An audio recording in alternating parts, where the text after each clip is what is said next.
Hola, mi nombre es María Teresa Espinosa Vargas y el día de hoy hablaremos acerca del derecho indígena. México se declara en 1992 culturalmente diverso. Actualmente, México cuenta con 62 pueblos indígenas, los cuales representan el 10% de la población mexicana.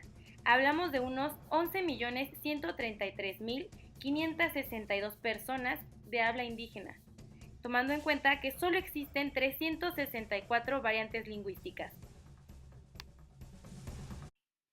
¿Y por qué sale tan importante el derecho indígena en nuestro país?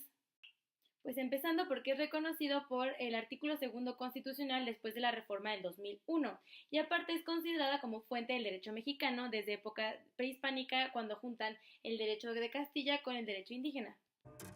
El derecho indígena es el conjunto de concepciones y prácticas consuetudinarias orales y escritas que organizan la vida interna de los pueblos originarios, es decir, aquellos que padecieron un proceso de conquista cuya existencia es anterior a la del Estado mexicano surgido en el siglo XIX, y conservan parcial o totalmente sus instituciones políticas, sociales, jurídicas y culturales. La INI, que es la Institución Nacional Indigenista, y la CDI, que es la Comisión Nacional para el Desarrollo de los Pueblos Indígenas, nos asentó una línea del tiempo de cómo es que de 1948 al 2012 se dio esa lucha por los derechos de los indígenas. ¿2012? ¿Pero qué era en 2001? ¿Fue cuando se reconoció los derechos de los indígenas y se modificó el artículo segundo constitucional? Sí, pero al haberlo incluido en nuestro artículo segundo en el 2001 no significa que realmente se empezó a implementar todo acerca del derecho indígena. Así que fue hasta 2012 en el que se concluye, porque digamos que seguimos en ese proceso de poder aceptar y poder realmente hacer válidos los derechos de los indígenas. Los derechos reconocidos a los pueblos indígenas de México son individuales y colectivos. Los derechos individuales corresponden a los derechos humanos reconocidos a todo mexicano, considerando su especificidad cultural para ejercerlos respetando, sobre todo, su libertad de expresión, reunión y manifestación en sus propios idiomas. Los derechos colectivos corresponden al libre ejercicio de su autonomía política para decidir su desarrollo humano, sustentable, social, económico, jurídico y cultural.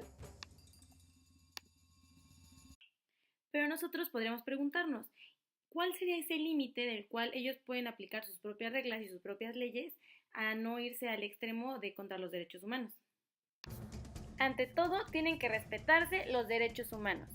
Los derechos jurisdiccionales, a decir su derecho al interior de sus comunidades, se ejercen siempre respetando esos derechos humanos de cada uno de sus integrantes, y con tribunales especializados en materia indígena fuera de sus comunidades, integrados con jueces que conozcan el idioma, la cultura y el derecho indígena.